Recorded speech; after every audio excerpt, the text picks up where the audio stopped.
Supreme court ने रवि खंडेलवाल, जो जयपुर के रहने वाले हैं, जिन्होंने 1985 में एक मकान खरीदा था, उनके किराएदारों को बोला है कि अब खाली कर दो।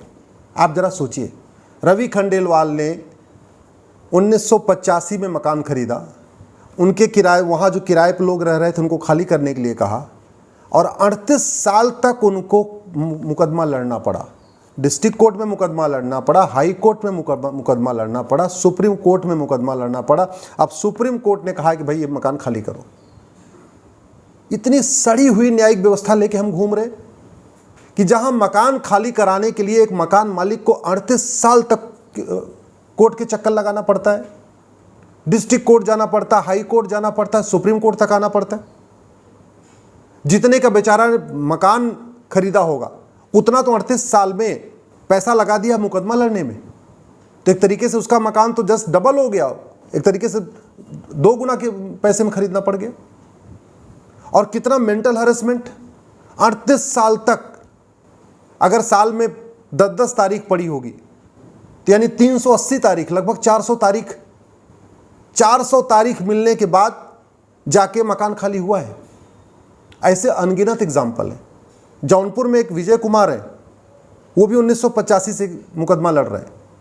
आज तक यही नहीं फाइनल हुआ कि कौन सी वसीयत असली है, कौन सी वसीयत नकली है।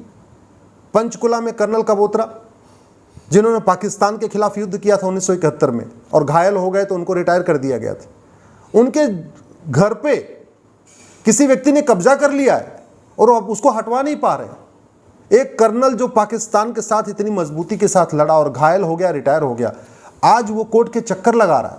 और अभी मुकदमा डिस्ट्रिक्ट कोर्ट में है, जौनपुर वाला मुकदमा भी डिस्ट्रिक्ट कोर्ट में है, पंचकुला वाला मुकदमा भी डिस्ट्रिक्ट कोर्ट में। सोचिए जरा, अभी उसके बाद हाई कोर्ट, फिर सुप्रीम कोर्ट। ये क्या बना रखा है हमने? हम क्यों नहीं इस अंग्रेजी न्यायिक व्यवस्था को खत्म कर रहे हैं? हम क्यों नहीं सड़े हुए कानूनों को खत्म कर रहे हैं? हमारे वैज्ञानिकों ने चंद्रयान बना दिया, चंद्रमा पे चले गए, मंगल पे चले गए, अग्नि मिसाइल बना लिया। हमारे वैज्ञानिकों ने कोविड की वैक्सीन बना दिया 6 महीने के अंदर। और हमारी सरकारें इतनी नाकाम हो गई हैं, हमारे सांसद इतने नाकारा हो चुके हैं कि आज भी 1860 का इंडियन पिनल कोड चल रहा है, 1861 का पुलिस एक्ट चल रहा है, 1863 का इंडाउमेंट एक्ट चल रहा है, 1872 का एविडेंस एक्ट चल रहा है, 1908 का सिविल प्रोसीजर कोड चल रहा है। क्या इस देश में जज नहीं है, रिटायर्ड जज, कि कम से कम जिनको बुला के एक बार उनकी ओपिनियन लिया जाए कि भैया ये बताओ हमें स्पीडी जस्टिस सिस्टम कैसे, क्या क्या करना है, क्या क्या बदलाव करना है, बताइए। इस देश में हजारों की संख्या में रिटायर्ड आईएएस हैं, रिटायर्ड आईपीएस हैं, रिटायर्ड जज हैं, भूतपूर्व अटॉर्नी जनरल हैं, भूतपूर्व सॉलिसिटर जनरल हैं, भूतपूर्व एडवोकेट जनरल हैं।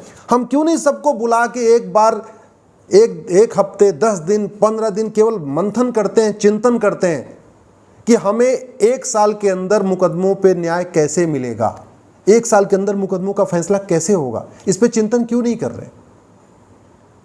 और चंद्रयान बनाने की लागत आती है, पैसा खर्च होता है, हाईवे बनाने की लागत आती है, एक्सप्रेसवे बनाने की लागत आती है, स्कूल बनाने में पैसा खर्च होता है, हॉस्पिटल बनाने में पैसा खर्च होता है। ऐसा कोई काम नहीं जो सरकारी काम है जिसमें पैसा खर्च नहीं होता है। और पैसा किसका? टैक्स पेयर का। टैक्स पेयर का हजारों करोड़ रुपए हर साल खर्च हो रहा है, हर काम हो रहा है। लेकिन कानून जो मुफ्त में बदला जा सकता है, जिसकी कोई लागत नहीं है, अगर सरकार एक बार एक पब्लिक को डिक्लेयर कर दे कि जो लोग पुलिस रिफॉर्म पे काम करना चाहते हैं अपना नाम दे, मैं गारंटी के साथ कहता हूं कम से कम 1000 आदमी ऐसे हैं जो मुफ्त में पुलिस रिफॉर्म के लिए आगे आएंगे, अपनी अपनी सलाह देंगे। अगर सरकार एक बार ओपनली कह ले कि भाई हमको जुडिशल सिस्टम ठीक करना है, हमारे पास हजारों की संख्या में रिटायर्ड आईएएस, रिटायर्ड आईपीएस, अच्छे वकील, कॉन्स्टिट्यूशन एक्सपर्ट, लॉ एक्सपर्ट, जजेस ऐसे हैं जो मुफ्त में जुडिशियल रिफॉर्म पे काम करने के लिए तैयार हैं, अपनी ओपिनियन देने के लिए तैयार हैं, ड्राफ्ट बना के देने के लिए तैयार हैं, पुराने कानूनों में क्या क्या खामियां हैं उसको बताने के लिए तैयार हैं, नया कानून में क्या सुधार संशोधन होना चाहिए वो बताने के लिए तैयार हैं। फिर जुडिशियल रिफॉर्म पे काम क्यों नहीं हो रहा है? इलेक्शन, हमारी चुनावी व्यवस्था सड़ चुकी है, गुंडे, बदमाश, माफिया, खनन mafia, mining mafia, drug smuggler संसद में पहुंच रहे हैं, विधानसभा में पहुंच रहे हैं, एमएलए बन रहे हैं, एमएलसी बन रहे हैं, लोकसभा जा रहे हैं, राज्यसभा जा रहे हैं। हम क्यों नहीं अपने देश के बुद्धिजीवियों का उपयोग करते हैं कि एक ऐसी हम इलेक्शन सिस्टम बनाएं, इलेक्शन के कानूनों में जितने भी खामियां उनको दूर करें, जिससे अच्छे लोग संसद विधानसभा में पहुंच सके। एडमिनिस्ट्रेटिव व्यवस्था हमारी सड़ चुकी है। जो लेखपाल है, पटवारी है, चपरासी है तहसील का, वो भी अच्छे अच्छे लोगों को धमकाता रहता है, तारीख पे तारीख मिलती रहती है। ईमानदार आदमी थाने जाने से डरता है, ईमानदार आदमी तहसील में जाने से डरता है, उसको उसके घर पे जमीन पे कब्जा हो जाता है, वो तहसील जाने से डरता है कि तहसील क्या जाए, इससे अच्छा है कुछ जैसे भी हो यहीं अपना कंप्रोमाइज कर लो। आखिर इस देश में ईमानदारों के लिए रहने के लिए जगह बची है क्या? खनन माफिया आराम से रह रहे हैं, लैंड माफिया आराम से रह रहे हैं, ड्रग माफिया आराम से रह रहे हैं, माइनिंग माफिया आराम से रह रहे हैं, घूसखोर, जमाखोर, मिलावटखोर आराम से अपना धंधा व्यापार कर रहे हैं, कालाबाजारी आज भी हो रही है, नशा तस्करी आज भी हो रही है, मानव तस्करी आज भी हो रही है, सोना तस्करी आज भी हो रही है, धर्मांतरण आज भी हो रहा है, घुसपैठ आज भी हो रही है, जिहाद आज भी हो रहा है, मजहबी उन्माद आज भी हो रहा है, पूर्वोत्तर में जल रहा है, मणिपुर जल रहा है, कश्मीर में अलगाववादी आज भी अपना काम कर रहे हैं। इसका इलाज कानून है। न अच्छे भाषण से व्यवस्था बदलेगी। जज कितनी अच्छी अच्छी बात कर लें, चाहे चीफ जस्टिस ऑफ इंडिया हो या हाई कोर्ट के जज हो, बड़ी अच्छी अच्छी बात कर लें, लेकिन मुकदमा तभी जल्दी निपटेगा जब भारत में एक जुडिशियल चार्टर लागू होगा।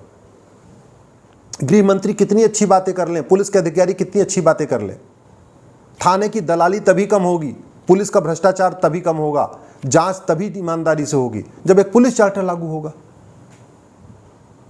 इलेक्शन में कितनी बड़ी बड़ी बातें कर ले, ये गुंडे, बदमाश, मवाली तभी इनका रास्ता बंद होगा जब इलेक्शन रिफॉर्म होगा। ना हम सिटीजन चार्टर के ऊपर चर्चा कर रहे हैं, ना हम पुलिस चार्टर के ऊपर चर्चा कर रहे हैं, ना जुडिशियल चार्टर के ऊपर चर्चा कर रहे हैं, इलेक्शन चार्टर के ऊपर चर्चा कर रहे हैं, ना एजुकेशन रिफॉर्म पे चर्चा हो रही है। नफरत सिखाने वाले स्कूल आज भी भारत में चल रहे हैं, जहां पे ये सिखाया जा रहा है कि नहीं कि ये रिलीजन अच्छा है, बाकी सारे रिलीजन खराब हैं। और एक नहीं, लाखों की संख्या में ऐसे स्कूल हैं। मदरसों में भी यही सिखाया जा रहा है, केवल इस्लामी अच्छा है, बाकी सब जहन्नुम में जाएंगे, नरक में जाएंगे। मिशनरी स्कूल में सिखाया जा रहा है there is only one God, Yeshu के अलावा कोई गाड़ी नहीं है, जो यीशु को नहीं मानेगा वो हेल में जाएगा, नरक में जाएगा। ये क्या हो क्या रहा है? खुली चर्चा करने में भी दिक्कत है। Election reform, police reform, judicial reform, tax reform, इस पे चर्चा क्यों नहीं हो रही है? इस देश में बुद्धिजीवियों की नहीं कमी, इस देश में देशभक्तों की कमी नहीं, इस देश में अच्छे लोगों की कमी नहीं है। फिर हम अच्छे लोगों की मदद क्यों नहीं ले रहे?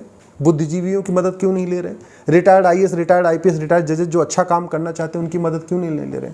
मैं प्रधानमंत्री से निवेदन करता हूँ, प्लीज़ पुलिस चार्टर लागू करिए, जुडिशियल चार्टर लागू करिए, इलेक्शन चार्टर लागू करिए, सिटीजन चार्टर लागू करिए और एजुकेशन चार्टर लागू करिए। घटिया कानूनों को बदलिए, पुलिस रिफॉर्म करिए, जुडिशियल रिफॉर्म करिए, एडमिनिस्ट्रेटिव रिफॉर्म करिए, इलेक्शन रिफॉर्म करिए। न्यायिक व्यवस्था सड़ गई है। ये रवि खंडेलवाल तो अकेले हैं जिनको 38 साल के बाद न्याय मिल गया। ऐसे बहुत सारे रवि खंडेलवाल और भी हैं जिनका 38 साल के बाद मुकदमा डिस्ट्रिक्ट कोर्ट में चल रहा है, फिर हाई कोर्ट आना पड़ेगा, फिर सुप्रीम कोर्ट आना पड़ेगा। मैंने जौनपुर का बताया, विजय कुमार का मुकदमा अभी चकबंदी अधिकारी के यहाँ चल रहा है जौनपुर में, उसके बाद एसओसी के यहाँ जाएगा, फिर डीडीसी के यहाँ जाएगा, फिर हाई कोर्ट जाएगा, फिर सुप्रीम कोर्ट आ जाएगा। कब उनको न्याय मिलेगा? कुछ आप इस पर करिए ज़रूर।